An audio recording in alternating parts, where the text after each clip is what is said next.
recently discovered in jellyfish. In clinical trials, Prevagen has been shown to improve short-term memory. Prevagen, the name to remember. Whether it's forced labor, domestic servitude, or the sex trade, it's time we open our eyes.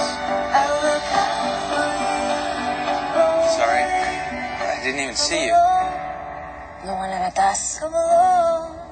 Learn what you can do to help by visiting dhs.gov/blue campaign.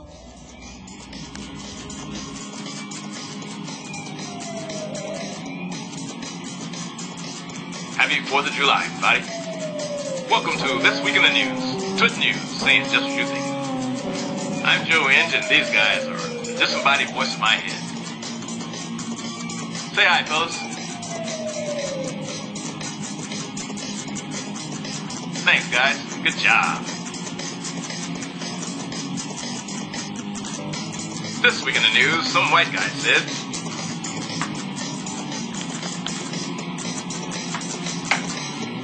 this opinion is by no means the end of this story. It is no solution to either our security or our constitutional issues. I'd tell you this is part of the never-Trump resistance that mischaracterizes as being a Muslim ban. This is not a Muslim ban. It's not anything that President Obama didn't do when he was president. So I'm not surprised the Supreme Court ruled the way it did.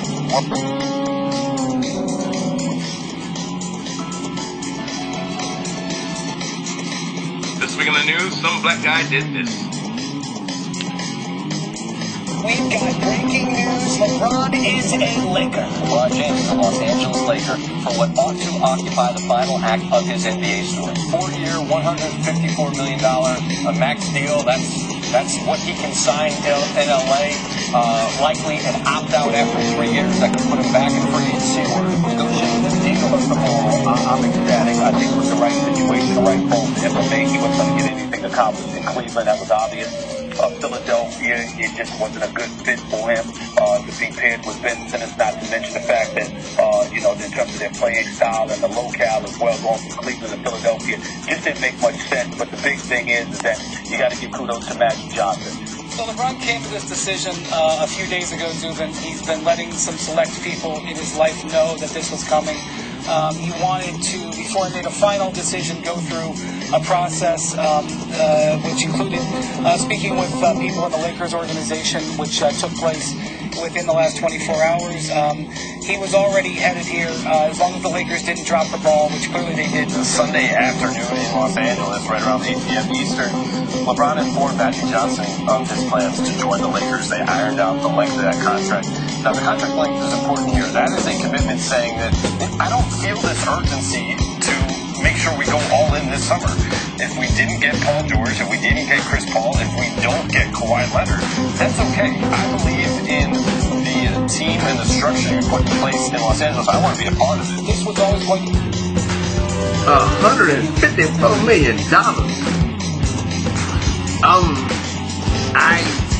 Me basketball.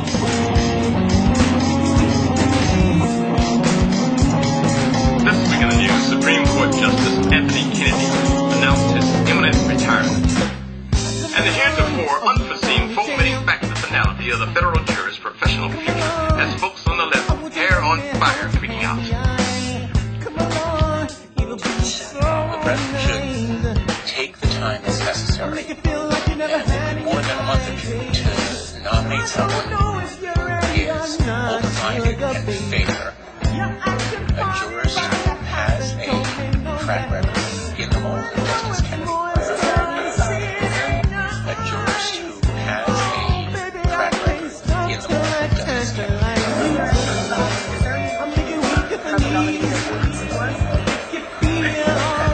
Look, I'd love to see someone from a the big real driving force and been really involved in the field itself. Look, I'd love to see another nominee, but I want somebody who's smart. I want the type of people who can't go to that real hard.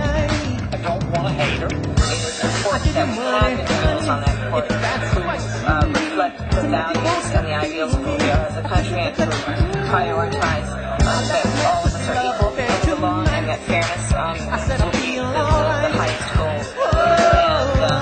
And Kennedy leaving on the court, I have real concerns about this president's ability to fill that position with someone who would reflect who we are as a country. This is probably going to be a bare knuckle, down in the dirt, scratching fight, ear-pulling political fight.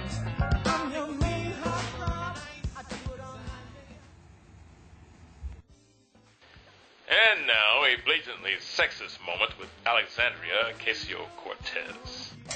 Congratulations. Congratulations, I tell you. Yes, indeed.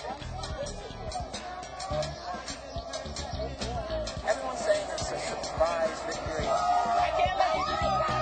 She's looking at herself on television right now. How are you feeling?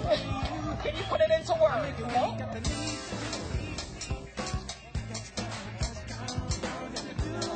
I'm good. It's a whirlwind. When we vote, this is what happens. This is the change that's possible. This race is about people versus money. We've got people, they've got money. How is this always going to feel about this? Well, I think what it means is that working class Americans are ready and willing and eager to hear a message of economic, social, and racial justice and a plan. Just being unapologetic about what I believe and what my values were, and to be very honest about what I thought the path forward was, and also showing people how I was walking the walk now. I thought my whole family vote for you. So thank you so much. I can't believe it. Really got to get this over. I hope that this ushers in an era where we kind of expand what it means to be a candidate, expand who can be a candidate in this time. But this race has really shown me that anything is possible.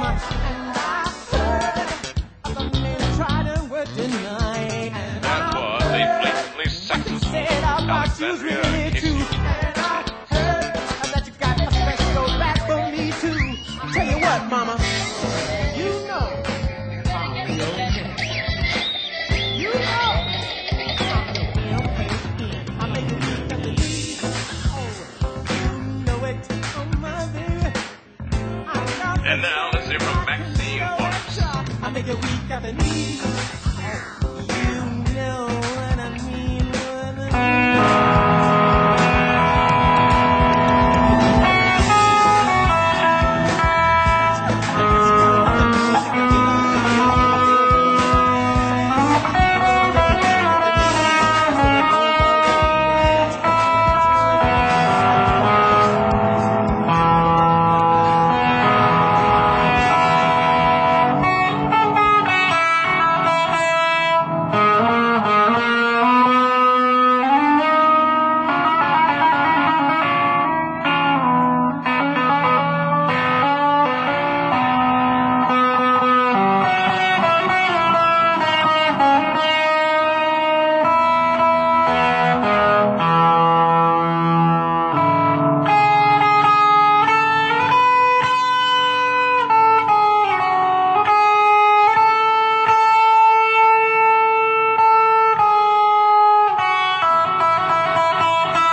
Some of the outcomes of last month's summit between President Donald Trump and North Korean dictator Kim Jong-un were that the United States would halt joint military exercises in South Korea, and that Kim Jong-un would halt his nuclear program. Now it seems that inspectors are saying that Kim is not only not dismantling his program, but he seems to be wrapping up with all furious haste. Now it's looking for all the world as if our dear president has played himself. But who among us has never fallen for the old high, down, low, too slow?